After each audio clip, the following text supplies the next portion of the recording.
ኢትዮጵያ የራሷን የባህር በር ተወስዶባት ለሌሎች እየከፈለች ለሌሎች ዱርጎ እየለመነች ምታመጣበት ምታስገባበት ህዝቧን ምታስተዳድርበት ምንም ምክንያት የለም። ኢፍትሃዊ በሆነ መንገድ ያጣቻቸው ግዛት አንድነቶቿ የሚጠይቅ ትውልድ መጥቷል።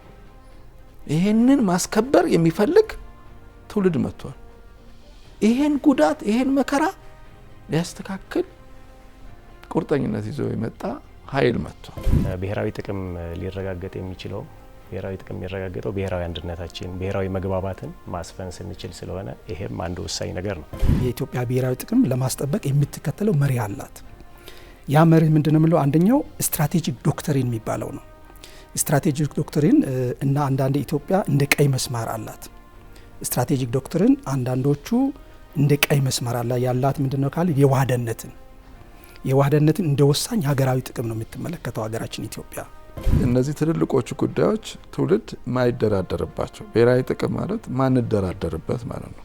የጋራ የሆነ ሁላችንም እንጠቀምበት ሁላችንም ልንጎዳበት የምንችለው ማንደራደርበት ጉዳይ ሁሉ ብሔራዊ ጥቅም ነው ብለን ነው የምናስበው። ህገ መንግስታዊ ስርዓት አለን። ህገ መንግስቱን በአግባቡ ኢምፕሊመንት የሚደረግበት አንዱ አላማው ሰላምን ማስፈን ነው ይላል። ዘላቂ ሰላም ማረጋገጥ፣ የጋራ ኢኮኖሚ ማህበረሰብ መገንባት ነው ይላል ህገ መንግስታችን። ስለዚህ ይሄን በአግባቡ ተግባራዊ ማድረግና የሚፈለገውን ግብ ህገ መንግስቱ ሊያመጣ የሚፈልገውን ነገር ማረጋገጥ ይሄ ተጨማሪ ብሔራዊ ጥቅማችን መገለጫ ነው።